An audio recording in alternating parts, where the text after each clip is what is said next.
Hi everyone, I'm Cheriz Kunkel. I'm 35 years old. I have CF. My husband and I are foster parents, and I want to share about our fostering journey with you today. It basically started when we started dating. We had discussed if and when we get married, how we wanted to build our family. Just adding to it, adding children into our home. We knew we wanted to be parents, but I knew from an early age I could not have children naturally. So we decided we'd look into fostering, adoption, and surrogacy all at the same time, and that was our plan. We got married in the fall of 2015, and the following year, it was 2016, we started calling different centers to learn about surrogacy and adoption, both domestic and international adoptions. And we also called local foster agencies in our area to learn about fostering. All the agencies basically suggested that we just start taking the foster parent training. This is the training you need to be licensed as a foster parent. They said this training is the best way to learn what fostering is, so you can get a fit for it. So in Illinois, foster parent training is called PRIDE training. PRIDE stands for Parent Resource for Information, Development, and Education. Classes can be done online, but they can also be done in person, and we were encouraged to do in person because you can build a relationship with the instructors and learn more, as well as build support with you with the other potential foster parents. And many of them we're still friends with today. And the agencies were right. We learned very quickly during the foster parent training that we wanted to do fostering, and we just stopped pursuing the other avenues of surrogacy and adoption because we knew fostering is what we were supposed to do. The following week, after we kind of had this revelation that they brought in foster children that talked about their experiences in foster care, we heard good stories and bad stories, and mainly heard how foster parents can really shape a child's life. And we knew we wanted to be a foster home where a child would feel, safe, welcome, but also loved. Along with the training classes, which are multiple weeks, if you do them one night a week, or you can do them online, and some people finish them in 8 days. There's a lot of paperwork, a stack of it actually. Home inspections, doctor's physical, TB testing. Our agency required CPR certification and some other continued training. This is pretty typical in most states and most agencies, but it can vary depending on the state and the agency. My biggest worries about getting licensed were the financials, whether we would qualify, the physical because of my CF, and then mostly the home inspection because of my medications. But we learned that financially, it wasn't a huge issue. We were newly married and we just bought a home and we didn't have a lot of savings. But, our licensing worker said, as long as we could support ourselves financially, it's fine because you also get a monthly stipend with foster care. So it depends on the age of the kid and the level of care, whether, how much money you get. So let's say a typical child stipend is $200 to $400. That they give you a breakdown on how that is spent as well, which helps. So so much per month goes to clothing, and there's a small portion that goes to the kids' allowance, but the rest can be used for food, for school supplies, for whatever you need. And that helps to provide care for that child. In Illinois, daycare is provided as well. So if the parents work, daycare is paid by the state. And also in Illinois, we get what's called a first-time placement payment. A placement is when you bring a kid into your home and you start their case. I don't like the word placement. I think it's cold and impersonal, but I'll use it for the sake of this. So with our first placement, we also get a one-time payment that will pay for supplies. So it could pay for a crib. We bought a small car seat and an umbrella stroller and some clothes. A lot of kids do come with nothing. So we spent some of our supply stipend on those clothes because our first placement was 3 kids. Yeah, 3 kids right off the bat. But we got a lot with that stipend as well, which helped. As far as the physical and being licensed, it wasn't an issue. I had my CF doc do my physical. It's just like what you do when you're in school. And he just attached a letter on the back that said I had CF, but I was stable, I was healthy, and that I could manage taking care of kids. They didn't really question it. It wasn't an issue. The home inspection, there are rules about, pools and fire alarms and, typical safety things. As far as CF, the only thing was medications. They needed to be kept out of reach and locked away from where the kids could get to them. So we keep ours in a kitchen cabinet in an upper kitchen cabinet, and we just use a magnetic lock. You can put it on the inside and then only opens with a key. There are refrigerator locks that go in, like it's a case, almost like a lockbox that goes in the fridge that you can keep just your cold meds in as well. And we actually have a mini fridge that we use for my IVs, my home IVs to keep them cold. We just keep that in my bedroom, so it's separate. So home inspection wasn't an issue, and we finished our training and all the paperwork, and we got our license a couple weeks later in the mail, and we were ready to start preparing the rooms. This was a really fun part about foster care. I think it would feel kind of like what nesting would feel like if you were pregnant. Never been pregnant, not sure, but that's my guess. We bought bunk beds that separated and a crib that turned into a toddler bed. And we kept the rooms, neutral. And, when kids come into our home, we let them pick their bedding and some, decorations. So that way they can kind of make it feel like their own. But it is really exciting starting to get that house ready and getting ready for your first placement. We figured out very early into licensing and early into fostering that it was a really good fit and flexible for my CF too. Fostering is extremely flexible. There are a lot of different types of fostering. So there's long-term placements, short-term placements, emergency placements, and respite. Long-term is like the kiddo we have right now. He's been with us for 3 years. Short-term, we had some kids 1 to 3 years, or 1 to 3 months. We had emergency placement is usually when they call you up and they're like, we don't have a foster home. We know you're not taking more placements, but we don't have anywhere. Can you take this kid for like 3 days until we can find a foster family? And then there's respite. And I really want to go through respite because it's a great option, especially starting out. So respite means you're not the foster parent. You're just providing care for them for a short period of time, typically 1 to 3 days. We have provided respite for up to 7 days for kids before. We had a foster parent that planned a vacation to, Cancun. She took kiddos into her home, and her vacation was a couple weeks later. And you can't really leave the country with foster children, and you have to get permission for out-of-state travel. So it wasn't an option for her to take her foster children with. So we watched her foster children while she went on her vacation.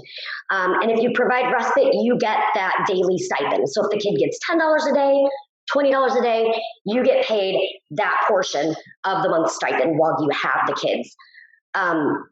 Respite is super fun too, because it's such a short time period.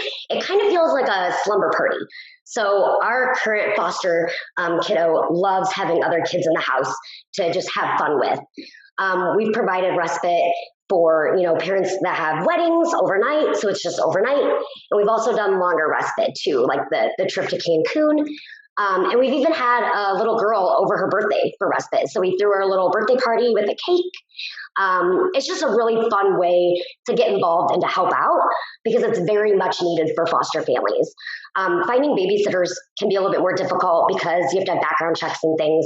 So respite is a great option for foster parents. When you receive a placement, they give you the basic info. So they'll tell you like name, age, if they know info about the kid, like, they're traditional level care or they have some special needs. And you can kind of get a feel of whether that placement is a good fit for you.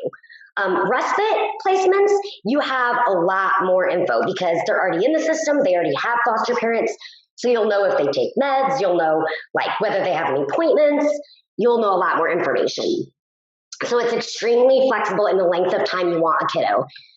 Also, it's flexible in deciding the age and level of care you want. So you can do, just babies or just teens. We decided we would do 2 and up. Babies are heavy and I have like no muscles like at all. So I knew I couldn't like walk around carrying a baby all day. And I definitely need sleep. I sleep 9 hours at night. So while a kid can interrupt your sleep, it's pretty much a guarantee like a baby might. So we just decided 2 and up, which is why our first placement was a 2-year-old, an 11-year-old, and a 13-year-old. And overall, you can always say no to a placement too. So deciding how long that you want a placement, the age, and the level of care, whether you want traditional level kids.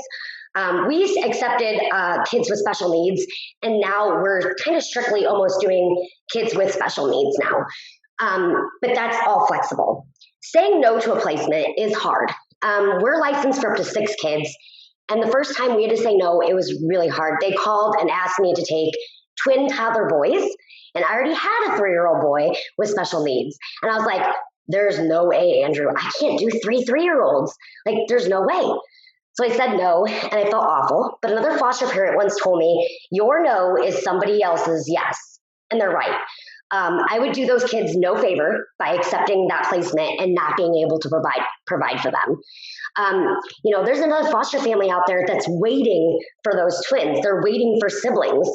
Saying no is difficult, and it gets easier with time a little bit, but it's the best thing to do to make sure every kid has the best level of care that they need.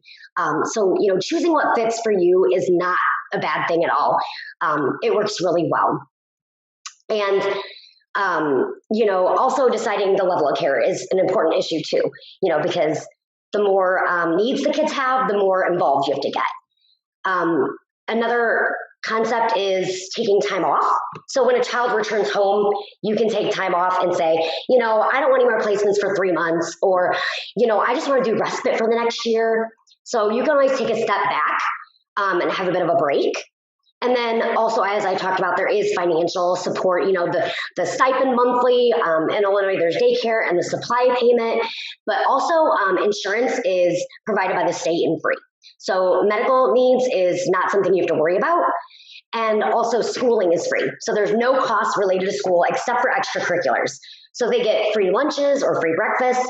There's no fees, just extracurriculars and things on top of that. Some agencies even have small stipend or reimbursement for like one activity per kid too. But it kind of varies between agencies too in states. Overall, fostering has been a really great fit for my family. It's been super flexible and we absolutely love it. But there have been some challenges, and there's been some specifically with CF. Fostering does take time. You're on the go with appointments, and that can be challenging fitting in medication treatments. Some kids can have biological visits with parents, and if the parents are separated, that's 2 visits a week. Some have sibling visits that are separate. Some have multiple medical appointments, or they'll have counseling or therapy. But again, the amount of visits and appointments depends on the level of care for the kid. I've had a kiddo that had no bio visits and, just went to the dentist every 6 months and to the doctor every 6 months to a year. And then I've had another kid who's had 5 to 6 appointments a week, with 3 bio visits and 2 therapy appointments. But that was a more specialized case. So again, it depends on the level of care that you're providing. There are also court hearings, which are typically 3 to 6 months, depending on the case, and then a case review every 6 months as well. These are super vital to learning about your case and the future of the kiddo. I did try managing my career with real estate and all my CF meds and fostering, but I realized I really couldn't keep up with the real estate career because it's not a 9-to-5 job. It's a 24/7 job. And, I could have kept my real estate career if I scaled back the number of kids or the level of care. But me and my husband, we really love providing care to kids with special needs. So I decided to let go of my real estate career and work part-time from home. I'm very fortunate and blessed that we can live off my husband's income, and I have no regrets on that at all. But that's something to also consider, like the higher level of care and the more kids you take, the less time you'll have for, a career or other things. But a simple challenge that's easy to deal with is paperwork. There is a lot of paperwork. You keep track of appointments, visits, anything you get from the doctor. I stick everything in a binder and I keep logs. And that's a simple one to kind of navigate. As far as health and fostering, some challenges came up with like hospitalization. And it's kind of difficult having that first conversation with foster children about your CF.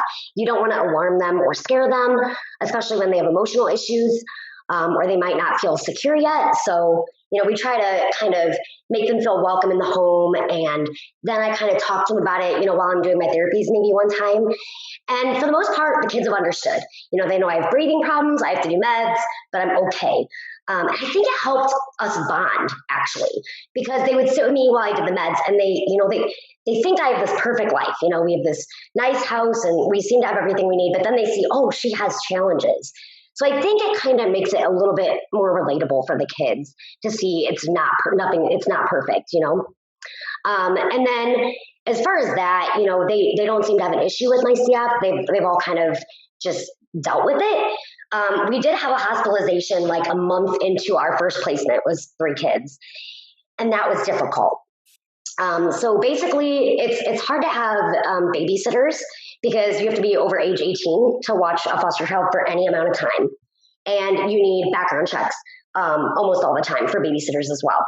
So when I was hospitalized, I needed to set up a list of babysitters like ASAP. So I had like 6 to 8 babysitters lined up every day. I had one babysitter in the morning to get them ready for school and dropped off. One babysitter got him off the bus and got him from school, brought him home, gave him a snack until my husband got home. And we just had 2 babysitters lined up per day. It was, neighbors, family, friends from church, whoever would accept watching the kids and would let us do a background check. Newer people that don't know you might not feel comfortable giving their social security number to your caseworker, and they might not want to go through that trouble. So finding a support system is important. If you don't have family near you, a foster parent support group is a great resource. And if that's not an option, there's always Respite. I could have put the kiddos into Respite and they could have lived with another foster parent for those 2 weeks. But since they were so new to our house, we wanted to keep them in our home, just so they could really acclimate and feel like welcome and comfortable. So I think, as difficult as some of the challenges have been, I think the most difficult thing is it's saying goodbye. When a child leaves your home, it's a huge thing. It's sometimes it's happy because they're excited to be with their, biological parents again, and the parents love them so much, and you see this great thing, but it's also sad because you don't know if you're going to see them. So saying goodbye is definitely the hardest because, we love every single kid we've had in our house and we miss them every day.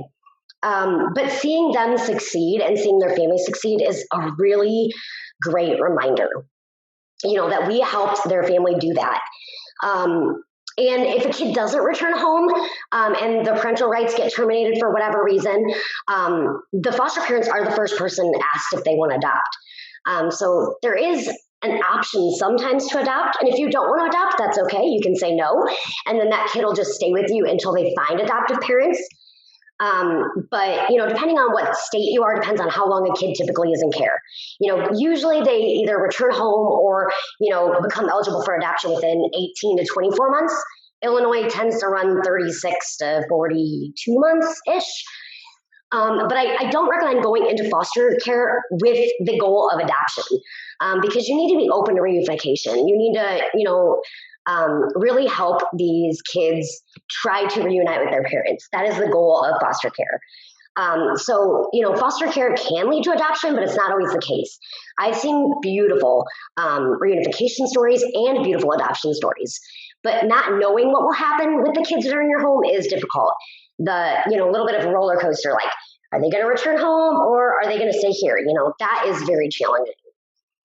I think, as challenging as that is, the good does outweigh the challenges.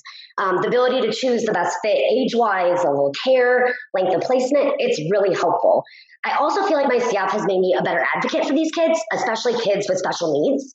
I know how to navigate doctors, referrals, insurance better than most foster parents. Kids in our home with special needs, I have managed to get them the correct diagnosis and supports and resources set up. So if and when the kid does return home, they have these sources that the parents can, use, correct medication, for example.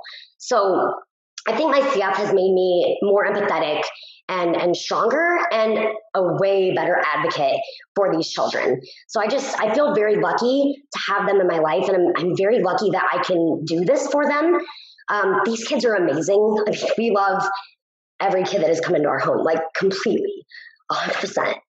And I want to say, if anybody wants to discuss fostering, please reach out to me. You can email me at CherizCinemaSend.com or connect with me on social media, Twitter, Insta, Facebook, whatever. I always recommend also talking to foster parents about the licensing process in fostering, and reach out to your local foster agencies. Just Google, you'll find some. Ask to talk to their licensing worker, and they can tell you everything about the licensing process and fostering in their agency. So if you feel like it is a good connection, like look into it. I really encourage you to, because it has completely changed my heart and my life for the better. And I will end that with that note, and I will let Molly take over. But thank you so much.